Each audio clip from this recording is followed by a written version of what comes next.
শ্রীলঙ্কায় নয়, ভারতে গিয়েই বাংলাদেশকে টি-20 বিশ্বকাপ খেলতে হবে। যদি বাংলাদেশ এই বিশ্বকাপ খেলতে ভারতে না যায়, তাহলে তাদের পরিবর্তে স্কটল্যান্ডকে বিশ্বকাপের সুযোগ দেওয়া হবে। বিসিবিকে এমনই বার্তা জানিয়েছে আইসিসি। আজ আইসিসির একটি ভার্চুয়াল মিটিং ছিল, সেখানে সব দেশের সব সদস্যরা ছিলেন, সেই মিটিংয়ে উপস্থিত ছিলেন। সেখানে ভোটাভুটি হয়েছে। সেই ভোটাভুটিতে শুধুমাত্র পাকিস্তান ছাড়া আর কেউ ভোট দেয়নি বাংলাদেশকে। সেজন্য এখন পরিস্থিতিটাকে একটু যদি জানতে চাই তানিনের কাছে। তানিন, আজকের এই মিটিংয়ে কী হলো, কী সিদ্ধান্ত এলো? মিটিংটার আগে একটা ইএসপিএন ক্রিক ইনফো একটা নিউজ ব্রেক করেছিল যে বাংলাদেশ যে স্ট্যান্ডটা নিয়েছে নিরাপত্তা ইস্যুতে, নিরাপত্তা সংখ্যায় ভারতে যে তারা বিশ্বকাপ খেলবে না, সেটার পক্ষে সমর্থন জানিয়ে আইসিসিকে পিসিবি একটা চিঠি পাঠিয়েছিল। এরপরই মূলত বৈঠকটা হয়। যেহেতু বৈঠকটা আজকে হওয়ার কথা ছিল, যেহেতু আগে একটা আলটিমেটাম দিয়েছিল যে 21 তারিখের মধ্যে একটা ফাইনাল ডিসিশন আসতে হবে। এখন সর্বশেষ যে সিচুয়েশন সেটা হচ্ছে আইসিসির রিপ্রেজেন্টেটিভদের সাথে অন্যান্য যে বোর্ড আছে, cricket, Australia, New Zealand, Pakistan, India, Aminul Islam Bulbul ছিলেন ডেফিনেটলি, তাদের সাথে ভার্চুয়াল মিটিংটার পর সিদ্ধান্ত এসেছে যে বাংলাদেশকে খেলতে হলে ভারতেই খেলতে হবে। তারা যে রিকোয়েস্টটা জানিয়েছিল যে ভারতের বাইরে ভেন্যুটা সরিয়ে নেওয়ার, সেই রিকোয়েস্টটা আইসিসি রাখেনি বিসিবির। এবং এর সাথে আরও একটা ব্যাপার, যেটা যে আপনি শুরুর দিকে যেটা বলছিলেন যে বাংলাদেশের বিকল্প, বাংলাদেশকে আইসিসি একদিন সময় দিয়েছে যে তোমরা তোমাদের গভর্নমেন্টের সাথে কনসাল্ট করে একদিনের মধ্যে আমাদের চূড়ান্ত সিদ্ধান্তটা জানাও। সেক্ষেত্রে যদি বাংলাদেশ ওই আগের স্ট্যান্ডেই থাকে যে ভারতে তারা খেলতে যাবে না, তাহলে বাংলাদেশের পরিবর্তে গ্রুপ সিতে স্কটল্যান্ডকে নেওয়া হবে। স্কটল্যান্ড এবার ডিরেক্ট কোয়ালিফাই করতে পারেনি, তবে ইউরোপিয়ান কোয়ালিফায়ারে তারা নাম্বার 4 পজিশনে ছিল, যে কারণে ওই কোয়ালিফাইং রাউন্ডটা ধরেই স্কটল্যান্ডকে সুযোগ দিবে আইসিসি। রাইট। এই আজকের এই আইসিসির ভার্চুয়াল মিটিংয়ে একটা ভোট হয়েছে, যেখানে দুই পক্ষ, মানে যেখানে বলা হয়েছে যদি বাংলাদেশ ইন্ডিয়াতে গিয়ে খেলবে না, তাদের ভেন্যুটা সরিয়ে দিতে হবে। এই পক্ষে কারা ভোট দিতে চান? আরেকটা পক্ষ বলেছে বাংলাদেশকে বাদ দিয়ে অন্য কোনো দেশকে বিশ্বকাপে অন্তর্ভুক্তির জন্য সেই ভোট। সেক্ষেত্রে বাংলাদেশ ভোটে হেরে গেছে। বেশিরভাগ মেম্বারই আইসিসির যে সদস্য, তারা ভোট দিয়েছেন বাংলাদেশের পরিবর্তে স্কটল্যান্ডকে যেন বিশ্বকাপের সুযোগ দেওয়া হয়। এতে আইসিসির যেই প্রবলেম, সেগুলোর ইজিলি একটা সমাধান হয়ে যাবে। শুধুমাত্র পাকিস্তান বাংলাদেশকে ভোট দিয়েছে বলে আমরা এখন পর্যন্ত জানি। এই ভোটের কারণে যেখানে সব দেশ বাংলাদেশের এগেনস্টে চলে গিয়েছে, আইসিসি যে এত কঠোর হলো শেষ পর্যন্ত, এতে ভবিষ্যতে বাংলাদেশের ওপর কোনো চাপ সৃষ্টি হবে কি না বড় বড় ট্যুরের ক্ষেত্রে, সিরিজের ক্ষেত্রে? এখন সবচেয়ে বড় ব্যাপার যেটা আপাতত যেটা দেখছি আমরা, যে ফিনান্সিয়াল একটা ব্লো বাংলাদেশের উপর দিয়ে যাবে। পার্টিসিপেশন ফি ওখানে $5 লাখ মতো ছিল, আর সবগুলো ম্যাচ খেলে prize money including match fees and all ওখানে আরও $2 লাখ। তো মোটামুটি বাংলাদেশের আপাতত এই $7 লাখ একটা ক্ষতি হবে আসলে, যদি বাংলাদেশ পর্যন্ত ওই যে স্ট্যান্ডটা নিয়েছিল ওই স্ট্যান্ডে যদি স্টিল থাকে। অ্যান্ড হ্যাঁ, অবশ্যই ফার্দার যখন বড় টুর্নামেন্ট আসবে, সেখানে জানি না আসলে আইসিসি কী স্টেপ নেবে। তবে যেটা এজিউম করা যাচ্ছে, শুনছি আমরা বিভিন্ন সোর্স থেকে, যে ভারতের সাথে যে সামনে যে বাইলেটারাল সিরিজ হওয়ার কথা ছিল, সেগুলো ফেসে যেতে পারে। ইন্ডিয়ার ট্যুর করার কথা ছিল গত বছর, তারা আসেনি। এবং বাংলাদেশ উইমেন্স টিমেরও ইন্ডিয়াতে যাওয়ার কথা ছিল, সেটাও কিন্তু সিকিউরিটি ইস্যুতে শেষ পর্যন্ত আর হয়নি। সেটা রিশিডিউল করা হয়েছে এই বছরের শেষ দিকে, সেপ্টেম্বর, অক্টোবর, নভেম্বর, ডিসেম্বর, ওই উইন্ডোটাতে। তো সব মিলিয়ে এখানে বাংলাদেশ একটা এফটিপিতে অ্যাকচুয়ালি আমার মনে হয় যে একটা ইম্প্যাক্ট হতে পারে এটার। রাইট। এক্ষেত্রে বাংলাদেশে অস্ট্রেলিয়া ট্যুরও হওয়ার কথা ছিল।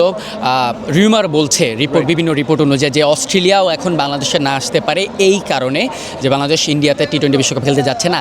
এতে কি বাংলাদেশের যে বড় বড় দেশগুলোর সাথে যে বাইলেটারাল সিরিজগুলো খেলতে না পারার কি একটি সম্ভাবনা চলে এলো, যে বাংলাদেশে এখন সহজেই বড় দলগুলো খেলতে আসবে না, এমন কিছু কি হতে পারে ভবিষ্যতে? একটা সিকিউরিটি কনসার্ন তো আছেই, যেহেতু দেশের পলিটিক্যাল সিচুয়েশন এখনও স্টেবল না ওরকম।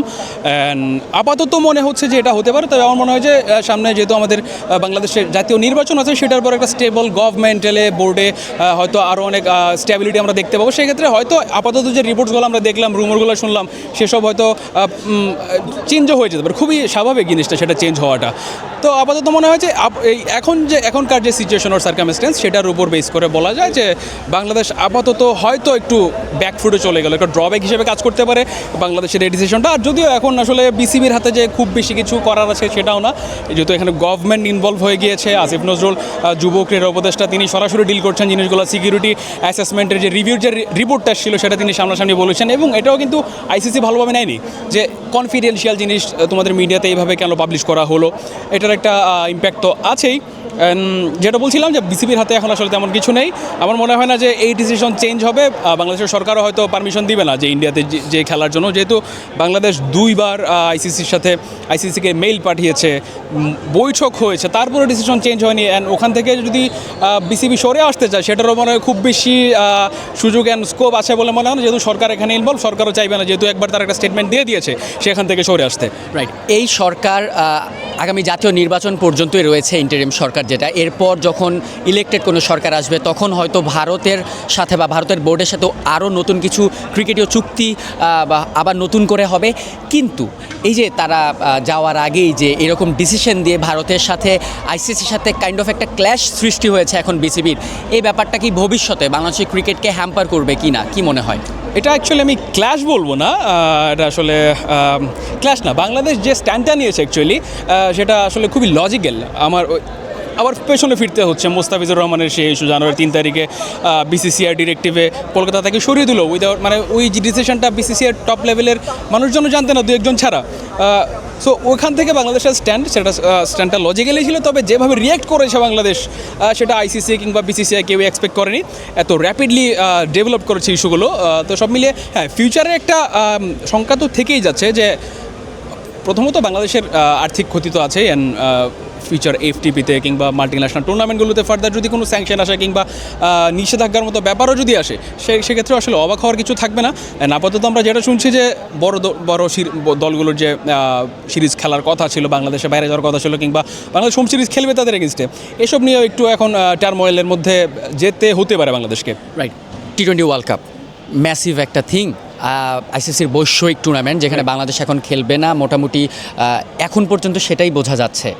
এই টি-20 বিশ্বকাপ না খেললে ক্রিকেটারদের ওপর, ক্রিকেটাররা যেই প্রিপারেশনগুলো নিয়েছিলেন, এক্সপেকটেশনগুলো রেখেছিলেন, ক্রিকেটারদের ওপর কি কোনো মানসিক চাপ পড়তে পারে কি না মনে হয়? হ্যাঁ, খুবই স্বাভাবিক। দেখুন, গতকাল লিটন দাসকে এই বিষয়ে প্রশ্ন করা হয়েছিল, তিনিও জানেন না আসলে যে বাংলাদেশ ওয়ার্ল্ড কাপ খেলতে যাবে কিনা, কারণ বোর্ড থেকে তাদের সাথে ওরকম কোনো কথাবার্তা বলা হয়নি, কোনো আলোচনা হলে লিটন দাস সেটা সরাসরি বলেছেন। অ্যান্ড আরও একটা ব্যাপার যেটা, এই যে বাংলাদেশ দলটা, টি-20 দলটা 1-1.5 বছর ধরে কিন্তু এই সেম বাঞ্চ অফ প্লেয়ার খেলছে, লিটন দাস লিড করছেন। তিনি নিজের মতো করে দলটা সাজিয়েছিলেন যে তিনি ওয়ার্ল্ড কাপে যাবেন, ভালো করবেন। আর সবসময় যেরকমটা দেখি আমরা যে বৈশ্বিক আসরগুলোতে বাংলাদেশ খুব বেশি ভালো করে না। আগেরবার ভালো একটা সুযোগ ছিল আফগানিস্তানের সাথে, ওই ম্যাচটা হেরে বাংলাদেশ একটা ক্লুলেস ম্যাচ হেরেছে আর কি। সো এখন যে টিমটা যে টেম্পোতে ছিল, যেভাবে ভালো করছিল, এবং বিপিএল চলছে, বিপিএলে যে বাংলাদেশ দলের স্কোয়াডে থাকা ক্রিকেটাররা যেভাবে পারফর্ম করছিলেন, সেটা হতে পারতো বাংলাদেশের একটা স্টেটমেন্ট দেওয়ার মঞ্চ। অ্যান্ড বাইলেটারাল সিরিজে আপনি যাই করুন, একটা ফ্র্যাঞ্চাইজি টুর্নামেন্টে যাই করুন, দিন শেষে মানুষজন কিন্তু মনে রাখে ওই আইসিসির গ্লোবাল ইভেন্ট, এশিয়া কাপ হোক, টি-20 বিশ্বকাপ হোক, ওয়ানডে বিশ্বকাপ হোক, কিংবা আইসিসি চ্যাম্পিয়ন্স ট্রফি, ওই টুর্নামেন্টগুলোতে আপনি কেমন করলেন সেটাই আসলে স্টেটমেন্ট হয়ে থাকে দিন শেষে। আপনি ট্রফি জিতছেন কিনা সেটা পরের আলাপ, কিন্তু আপনি যেভাবে খেলছেন, যেভাবে বার্তা দিচ্ছেন মানুষজন যে আমরা এখন খেলতে জানি, আমরা এখন নতুন একটা ব্র্যান্ড বিল্ড করতে যাচ্ছি বাংলাদেশের ক্রিকেটের কিংবা দেশের ক্রিকেটের, সেটাতে বাংলাদেশের জন্য বাংলাদেশ পিছিয়ে পড়লো অবশ্যই। অ্যান্ড ক্রিকেটারদের জন্য অবশ্যই একটা মেন্টাল সেটব্যাক হিসেবে কাজ করবে, যেহেতু অনেকেই হয়তো আশা করেছিলেন যে ওয়ার্ল্ড কাপটাতে আমরা খেলবো, ভালো করবো। সো লিটন দাস কালকে যেভাবে কথা বলছিলেন, তিনি মনে হচ্ছিল যার পরনাই হতাশ। অ্যান্ড এটা অবশ্যই মানে ক্রিকেট টিমের উপর এবং বাংলাদেশের সার্বিক ক্রিকেট কাঠামোর উপর একটা ইম্প্যাক্ট ফেলবে। শ্রীলঙ্কায় গিয়ে বিশ্বকাপ আর খেলার কোনো সুযোগ নেই। বিশ্বকাপ যদি খেলতেই হয় তাহলে ভারতের মাটিতে গিয়েই বাংলাদেশে বিশ্বকাপ খেলতে হবে, নয়তোবা এই বিশ্বকাপে আর খেলা হবে না বাংলাদেশের। সময় মাত্র একদিন।